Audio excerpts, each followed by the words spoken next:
ನಮಸ್ಕಾರ, ವನಶ್ರೀ ಚಾನಲ್ಗೆ ಸ್ವಾಗತ. ಹೊಸ ಕತೆ ತಂದಾಯಿತು. ಬನ್ನಿ, ಇವತ್ತು ಬಯಸದೆ ನೀ ಬಂದೆ.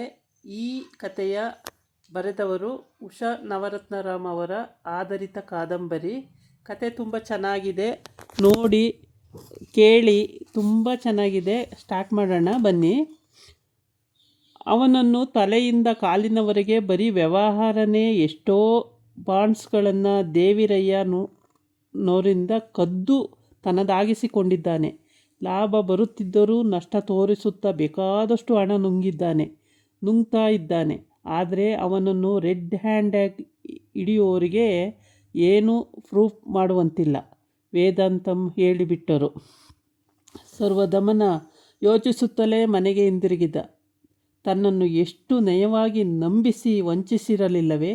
ಹಾಗೆಯೇ ಸುಕುಮಾರನನ್ನು ಮೋಸದಿಂದಲೇ ಮುಳುಗಿಸಬೇಕು. ಯೋಚನೆಯಲ್ಲೇ ಮುಳುಗಿದ. ಮಗನನ್ನು ವನಜಮ್ಮ ಹೆಚ್ಚು ಪ್ರಶ್ನಿಸಲಿಲ್ಲ. ರಾತ್ರಿ ಇಡೀ ಸರ್ವದಮನ ಯೋಚಿಸುತ್ತಿದ್ದ. ಬೆಳಗಾಗುತ್ತಲೇ ಬೇಗನೆದ್ದು ಸಿದ್ಧನಾಗಿ ವೆಂಕಿ ಮನೆಗೆ ಹೊರಟು ತನ್ನ ಮನಸ್ಸಿನಲ್ಲಿದ್ದ ಯೋಚನೆಯನ್ನು ಅವನ ಮುಂದಿಟ್ಟ. ನಿನ್ನ ಪ್ಲ್ಯಾನ್ ಏನೋ ಚೆನ್ನಾಗಿದೆ, ಆದರೆ ಏನಾದರೂ ಎಡವಟ್ಟಾದರೆ ಕಷ್ಟ ಎಂದು ಎಚ್ಚರಿಸಿದ. ಆದರೆ ಜವಾಬ್ದಾರಿ ನನ್ನದು. ಆದರೆ ನೀನು ನನ್ನ ಪಾರ್ಟ್ನರ್ ಆಗೇ ನಟಿಸಬೇಕಾದ್ದು, ನಿನಗೆ ಸೇರಿದ್ದು. ಅವನು ಚಾಪೆ ಕೆಳಗೆ ತೂರಿದರೆ ನಾವು ರಂಗೋಲಿಯ ಕೆಳಗೆ ತೂರಬಲ್ಲೆ. ಜಮುನಳ ಪಾಡು ನೋಡಿದ ಮೇಲೆ ಅವನ ಮೇಲೆ ಸೇಡು ತೀರಿಸಿಕೊಳ್ಳಲೇಬೇಕು ಎನಿಸಿದೆ, ಸರ್ವದಮನ ಹೇಳಿದ. ವನಜಮ್ಮನ ಮುಂದೆ ಸರ್ವದಮನ ಬಂದು ಕುಳಿತ. ಅಮ್ಮ, ನನಗೆ ಅರ್ಜೆಂಟಾಗಿ 10 ಲಕ್ಷ ಬೇಕಾಗಿದೆ. ನಾನೇ ಒಂದು ಕನ್ವೆನ್ಷನ್ ಓಪನ್ ಮಾಡೋಣ ಅಂತ ಅಂದ್ಕೊಂಡಿದ್ದೀನಿ. ಮಹಾರಾಯ, ಅಷ್ಟೊಂದು ಹಣ ನಾನೆಲ್ಲಿಂದ ತರಲಿ? ನೀನೇನು ತಂದು ಕೊಡಬೇಡ. ಈ ಮನೆ ಮೇಲೆ ಸಾಲ ತಗೊಳ್ಳೋಕ್ಕೆ ಅನುಮತಿ ಕೊಡು. ಸಾಲ ಎಲ್ಲಾದರೂ ತಗೋತೀನಿ. ಇದು 3-4 ಲಕ್ಷ ಬೆಲೆ ಬಾಳೋ ಮನೆ. ಯಾರು ನಿಂಗೆ ಈ ಮನೆಗೆ 10 ಲಕ್ಷ ಸಾಲ ಕೊಡ್ತಾರೆ? ಅದೆಲ್ಲ ನನಗೆ ಬಿಡು. ಮಗ ಹೇಗಾದರೂ ಸುಖವಾಗಿರಲಿ. ವನಜಮ್ಮ ಒಪ್ಪಿದರು. ಈ ಮನೆ ನಂದೇನೋ. ನಿಂಗೆ ಉಪಕಾರ ಆಗೋದಾದರೆ ಏನಾದರೂ ಮಾಡು. ಬೇಕಾದರೆ ಒಂದಷ್ಟು ಒಡವೆಗಳು ಇವೆ. ಅದೆಲ್ಲ ಬೇಡಮ್ಮ, ಬರೀ ಮನೆ ಸಾಕು. 1 ವಾರದಲ್ಲಿ ಬಿಡಿಸಿಕೊಂಡು ನಿನಗೆ ಕೊಟ್ಬಿಡ್ತೀನಿ. ತಾಯಿಗೆ ಹೆಚ್ಚಿಗೆ ಮಾತಾಡಲು ಅವಕಾಶ ಕೊಡದೇ ಹೊರಟ ಸುಕುಮಾರ ಸರ್ವದಮನನ್ನು ನೋಡಿದ. ಆಶ್ಚರ್ಯಗೊಂಡ. ಇದೇನು ಇಷ್ಟು ಅಪರೂಪ? ಬಾಬಾ ಕೂತ್ಕೋ. ಏನು ಇಷ್ಟು ದೂರ? ನನ್ನ ನೆನಪಿದೆ ತಾನೆ? ನಿನ್ನ ಮರೆಯೋಕ್ಕೆ ಸಾಧ್ಯವಾ? ನಿನ್ನ ಹತ್ರ ಕೆಲಸ ಇತ್ತು, ಬಂದೆ. ಸರ್ವ ಗಂಭೀರವಾಗಿ ಉತ್ತರಿಸಿದ. ಹಾಗೆ ಬಾ. ನನ್ನ ಹತ್ರ ಕೆಲಸ ಇದ್ದುದರಿಂದ ಬರ್ತೀಯ, ಇಲ್ದಿದ್ರೆ ಇಲ್ಲ ಅಂತ ನನಗೆ ಗೊತ್ತು. ಏನು ಕೆಲಸ ಆಗಬೇಕಿತ್ತು? ಸುಕುಮಾರ ಕುರ್ಚಿಯಲ್ಲಿ ಕಾಲಿನ ಮೇಲೆ ಕಾಲು ಹಾಕಿಕೊಂಡು ಕುಳಿತ. ಸರ್ವದಮನನ್ನು ಕುಳಿತುಕೊಳ್ಳಲು ಹೇಳಲಿಲ್ಲ. ಸರ್ವದಮನ ಕೈಕಟ್ಟಿ ನಿತ್ತೆ ಹೇಳಿದ. ನನಗೆ 10 ಲಕ್ಷ ಸಾಲ ಬೇಕಾಗಿತ್ತು. ಸುಕುಮಾರ ದೊಡ್ಡದಾಗಿ ನಕ್ಕ. ಅಷ್ಟೊಂದು ದುಡ್ಡು ಯಾಕೆ? ಏನು ಮಾಡೋಕ್ಕೆ? ನನ್ನದೇ ಒಂದು ಕನ್ವೆನ್ಷನ್ ಇಟ್ಕೊಳ್ಳೋಣ ಅಂತ ಇದ್ದೀನಿ. ನನ್ನ ಫ್ರೆಂಡು ಒಬ್ಬ ಸ್ಲೀಪಿಂಗ್ ಪಾರ್ಟ್ನರ್ ಆಗೋಕ್ಕೆ ಒಪ್ಕೊಂಡಿದ್ದಾನೆ. ಬ್ಯಾಂಕಲ್ಲಿ ಅಷ್ಟೊಂದು ಸುಲಭವಾಗಿ ಸಿಗಲ್ಲ. ನಾನು ಕೊಡ್ತೀನಿ ಅಂತ ಗ್ಯಾರಂಟಿ ಏನು? ಸುಕುಮಾರ ಭುಜ ಕುಣಿಸುತ್ತಾ ಹೇಳಿದ. ಹಿಂದೆ ನಡೆದದ್ದೆಲ್ಲ ಜ್ಞಾಪಕಕ್ಕೆ ಬಂತು. ಏನಾದರೂ ಸಹಾಯ ಮಾಡ್ತೀಯಾ ಅಂತ ಬಂದೆ. ಆಗದಿದ್ದರೆ ಬೇಡ. ಸರ್ವ ಅವನಿಗೆ ಬೆನ್ನು ಮಾಡಿ ಹೊರಟ. ಸರ್ವ, ಬಾ, ಹೊರಟೇ ಬಿಟ್ಟಿಯಲ್ಲೋ. ಕೊಡಲ್ಲ ಅಂತ ಹೇಳಲೇ ಇಲ್ಲ. ಬಾ ಕೂತ್ಕೋ. ನಿನ್ನ ಪ್ಲ್ಯಾನ್ಸ್ ಏನು ಅಂತ ಹೇಳು. ನಿನಗೆ ಸಾಲ ಕೊಡೋಕ್ಕೆ ಯಾವ ಆಧಾರದ ಮೇಲೆ ಕೊಡಲಿ? ಏನು ಸೆಕ್ಯೂರಿಟಿ ಇತ್ತೀಯಾ? ಯಾರಾದರೂ ಭಾರಿ ಶ್ರೀಮಂತನ ಮಗಳು ನಿನ್ನ ಹೆಂಡತಿಯಾಗಿ ಬರೋಕ್ಕೆ ನಿಮ್ಮ ತಾಯಿ ಹುಡುಕಿದ್ದಾರಾ? ಸರ್ವದಮನ ರಕ್ತ ಕುದಿಯಿತು. ರೋಷ ತಡೆದುಕೊಂಡ. ನಮ್ಮ ತಾಯಿ ವಿಚಾರ ಮಾತಾಡಬೇಡ. ಕೇಳಿದ್ದಕ್ಕೆ ಉತ್ತರ ಹೇಳು. ಹಾಗಾದರೆ ಇನ್ನೂ ದೇವದಾಸನಾಗಿಯೇ ಇದ್ದೀಯಾ ಅನ್ನೋ. Broken hearted man. ಅವನಿಗನಿಸುತ್ತದೆ. ಸರ್ವದಮನ ಮುಂಬಾಗಿಲತ್ತ ಹೆಜ್ಜೆ ಹಾಕಿದ. ಅವನ ಹಿಂದೆಯೇ ಸುಕುಮಾರ ಓಡಿ ಬಂದ. ನೀನು ಒಂಚೂರೂ ಚೇಂಜ್ ಆಗಿಲ್ಲ. ಕೋಪ ಮೂಗಿನ ತುದಿಯಲ್ಲೇ ಇರುತ್ತೆ. ಬಿಸ್ನೆಸ್ಗೆ ಕೋಪ ಒಂದು ತರಹದ ಪಾಯ್ಸನ್ ಇದ್ದ ಹಾಗೆ. ಯಾವುದಕ್ಕೂ ಯೋಚಿಸಿ ನಿಧಾನವಾಗಿ ತಾಳ್ಮೆಯಿಂದ ಕೆಲಸ ಮಾಡಬೇಕಪ್ಪ. ಅವನು ಭುಜ ಸುತ್ತ ಕೈ ಹಾಕಿದ. Late as the friends. ನಿನ್ನ ಎನಿಮಿ ಆಗಿರೋಕ್ಕೆ ನನಗಿಷ್ಟ ಇಲ್ಲ. ಈ ನಾಟಕ ಎಲ್ಲ ಬೇಡ. ನಮಸ್ಕಾರ. ಸರ್ವದಮನ ಅವನ ಕೈ ಒದರಿ ಹೊರಗಡಿ ಇಟ್ಟ.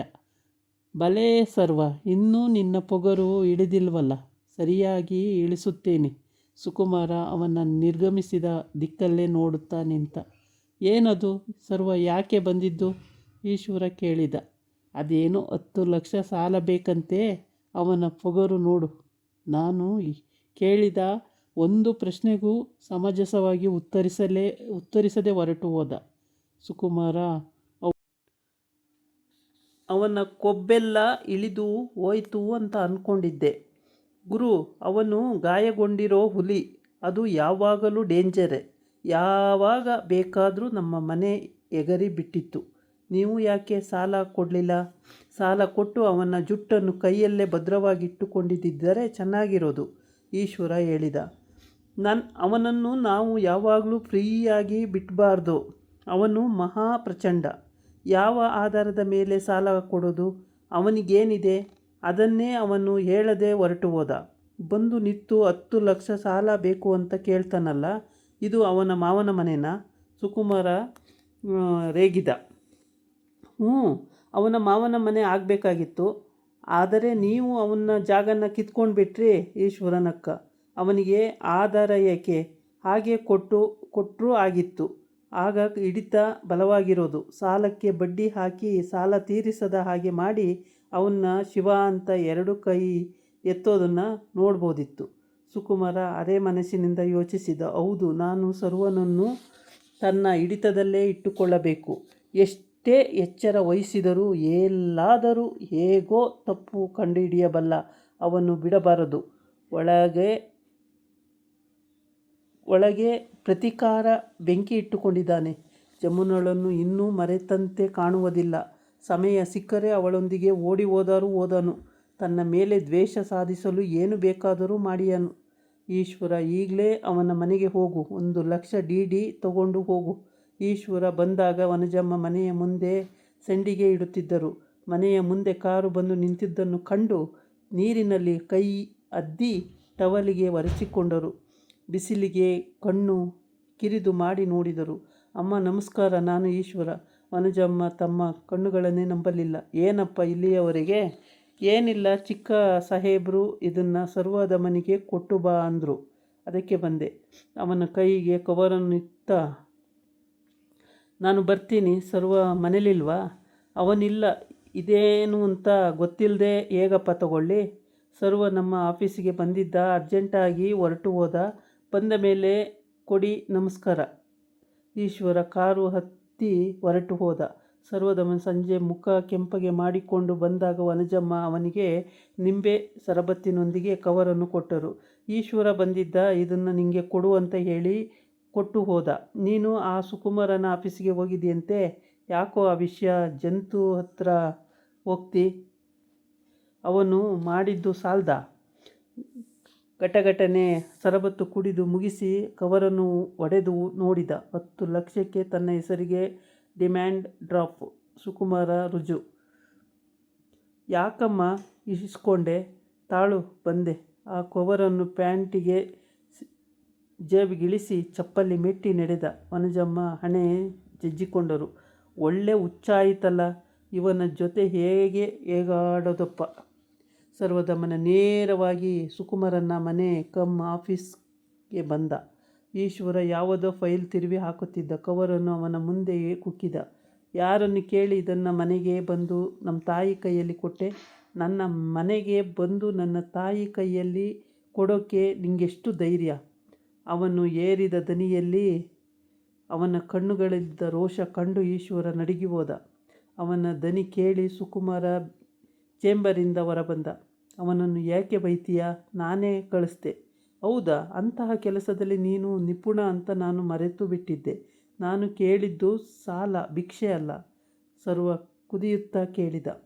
ನಮ್ಮ ಮನೆಯಲ್ಲಿ ಸಾಲ ಏನೂ ಇರಲಿ, ಆದಾಗ ಹಿಂದಿರುಗಿಸು. ಸುಕುಮಾರ ಬಲವಂತದ ನಗು ಲೇಪಿಸಿಕೊಂಡ. ಇಲ್ಲ, ಇದಾಗಿತ್ತು ಇವತ್ತಿನ ವಿಡಿಯೋ. ನಾಳೆ ಇನ್ನೊಂದು ವಿಡಿಯೋ ಜೊತೆ ಬರ್ತೀನಿ. ನಮಸ್ಕಾರ.